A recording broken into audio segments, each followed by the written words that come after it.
A lot of people are upset about all of the return to office mandates, and I get it, right? Like the few years we had during COVID where everyone was working from home and we realized, hey, like there's actually no need for me to commute for an hour and a half to go sit in an office for 8 hours and just type away at my keyboard when I can easily do that from home. I can be more productive and I can live a fuller life. I can live a better quality of life, right? Like that was great. Everyone enjoyed that.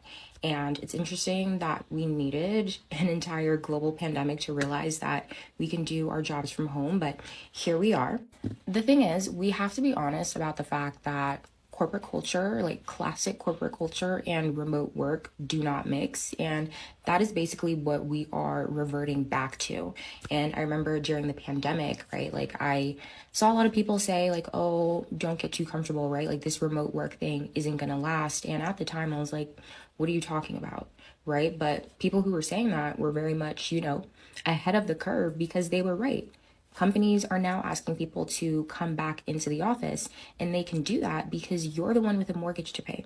You're the one with a car note. You're the one with all these financial responsibilities. You're the one with the family to feed. You're the one that has built a lifestyle that is so dependent on you keeping your 9 to 5. And these companies know that. So they can ask you to come into the office 4 days a week, and there's not.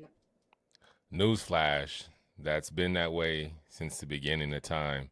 I think there's so much entitlement, and I guess the younger generations, especially Gen Z, just the train of thought, the way you think, because it's like ultimately none of these companies owe you anything. It's like if you want things to be structured a certain way, go out there and build your own company. There's no reason that you think you can push your weight around and think everybody should bend to your will because it's an unfair situation. Well, newsflash, life is not fair. Nothing about life is fair. You got to deal with the cards you were dealt. So it's ultimately comes down to you making right decisions because look it, you got to leverage opportunity. When you come in entry level, you're not going to make the most money. But the thing is professionalism, coming in there with the right attitude, networking, meeting the right people. Because I've always had the approach of I don't care if I'm flipping fries, washing cars, or in an executive office. I'm gonna put this same amount of energy into one thing that I would do into any other thing. So how you do one thing basically is how you do everything. So I always had that mentality that I'm representing myself. Where's a sense of pride and ownership? So you think that a company is spending their hard earned money.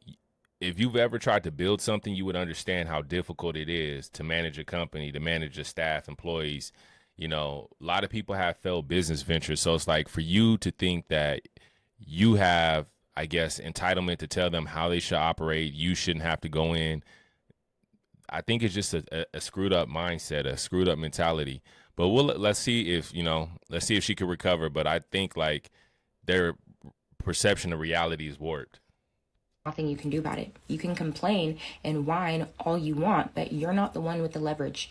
So, really, the options you're left with are to find another job that is fully remote, which seem to be less and less available, or to just become self employed, start your own business, set your own hours, and work from wherever you want. So, if corporate is where you're wanting to. See, that's a fallacy, and that's what people think. It's a misconception. As soon as you step out on your own and you own your own business, you're responsible for everything. You know, so it's like it's hard to be successful in this time. Like the market is so competitive. It's like if you're not the best, the cream of the crop, the likelihood of you finding success in the business is slim to none. It takes about 2 years to 3 years before you even become profitable, and that's if you're lucky. Some businesses don't turn a profit for a long time. You look at Amazon. Amazon was in the negative for the longest. They thought Amazon wouldn't make it, but you look at Jeff Bezos now, like it's a completely different story. So I think that one, remote work was not realistic. Like it was because of the circumstances, and I think people got spoiled while working remotely. Now you got to look at, all right, besides like looking at, I guess, the system, right? You want to look at the system, like how the 40 hour work week was designed.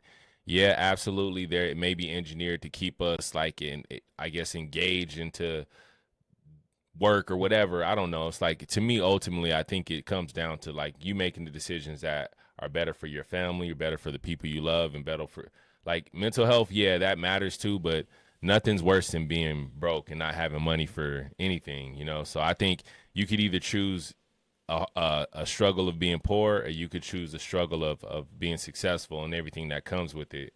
So either way, you're going to struggle.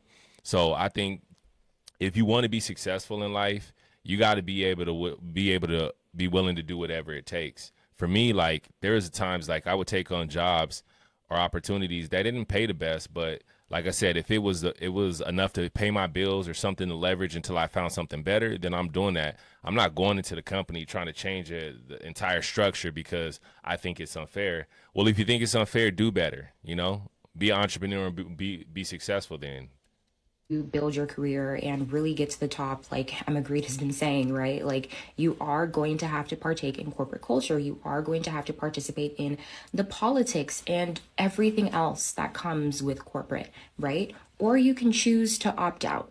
But if you're choosing to stay in corporate and maybe you want to rise in corporate, there are just certain truths and realities that you're going to have to accept. And going into the office regularly is one of them. and you would think that's bare minimum to understand. It's like they don't get like company culture matters. Is you have to be a fit. And I had to find out the hard way. Is just putting yourself in different environments and realizing you can't apply certain mentalities in a corporate world. And a lot of times it's like you go in there and do your work. Your boss is not your friend. Your colleagues are not your friends. You know, do you like there's people that, don't get me wrong, that I've made relationships or friendships with outside of work, and it's lasted over time, but ultimately I've been burned more times by oversharing with a colleague or being too engaged and thinking that everything's fine, and people will backstab you when they have the opportunity. It's either you or them. More often than not, they're going to choose themselves. So I just say, like, be careful. If you're out there in the corporate world, you want to excel, always put your best foot forward. And if you want to have this mentality, you're going to be overlooked by people that are ambitious and willing to jump through a window to get to this opportunity. And I think that's one thing about being American and the first world problems that we suffer from is like we're so caught up in, I guess, having things our way, then we forgot that it actually takes blood, sweat, and tears to achieve something. So I think, her perception's warped, but again, people say it's like it's the timing. We're going through so much. It's like, dude, it's all mentality. I don't care what you say. There's somebody in a foreign country right now, third world country, that will come over and absolutely obliterate you in every aspect of life because it's a mentality. So yeah, you'll be fine if you're Gen Z, but you really got to shift because nothing in life is easy. Exited the corporate world after 5 years. If I could fix the 8 to 5 system or offer some solutions, this is exactly what I would do. First, let people work remote. If you don't have to be on site for your job and you're going to a location to sit on a computer, then you should be able to work remote every single day of the week. This never made sense to me. Why I am driving to sit in an office, to sit on a computer for 9 hours a day, then to get in traffic and drive home. So my 9 hour day becomes a 10 hour day. To follow that up, number two. Let's just start with number one. There is a reason you go to the office, especially depending on what type of industry you're in. Like it matters to have synergy if you're working with a certain team. Not only that, it's like a lot of times people are taking advantage of, let's be real, of working from home, having extra naps, not being productive. And don't get me wrong, when you're in the office, there's a lot of water breaks, bathroom breaks, little powwows off to the side. A lot of distractions can happen at the office as well. But I think you just have a little bit more control if that's within the environment. And it's like they're paying you. If you don't like it, then just go somewhere else. I'm outside sales. I spent in Southern California driving in traffic 3 to 4 hours a day. You know what I'm saying? So it's like for me, I don't get paid based off of the amount of time I'm in the office. So it's like I have a different mentality. I'm only paid off of my productivity. So it's like I could work as hard as I want to work, but if I'm not converting sales, then it really doesn't matter at all. So I guess my perspective is different. It's like it's not about hard work. It's actually about your ability to execute and deliver. So it's just like, dude, you can't complain. If you want it, you'll go get it. Somebody's going to drive into the office And that gives you also a better opportunity at building rapport with upper management if you're looking to like, I guess, move up the ladder. If that's not you, just do your job, go in there, don't kill yourself. But again, realize you're representing yourself in your last name. No more glorifying a 40-hour work week. Most jobs need about 20 hours to actually get them done per week. I cannot think of a single job I've had where I've needed all 8 hours in the day to get done. And if you're using all 8 hours in your day at your job, then you are probably an overachiever or you are in a very high position. I think we should reward output, not time. You get your job done, you should be chilling. You got hired to do that job, you're good. Don't reward people for getting their work. I almost could agree with him about that to a certain extent because, like I said, I just mentioned I get paid off of output, not So I think that's a realistic ask in certain situations because a lot of times, even if okay, say for example, you work your 40 hours, but then they say, all right, we're gonna cut it down. If you can get your work done, you can be more productive. Then guess what? You get to go home early. Well, for the business, that sounds great for you, but for the business, it doesn't because if you're able to optimize, then that means they give you more. And unfortunately, that's one of the downfalls of being productive is you get more responsibility.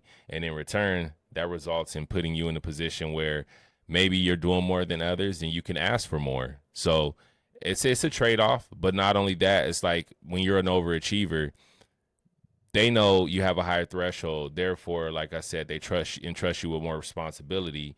Yes, it should be associated with more pay. A lot of times that doesn't happen. So I get in those circumstances where it doesn't make sense. But you let me know. Do you think it's appropriate to work a 40-hour work week?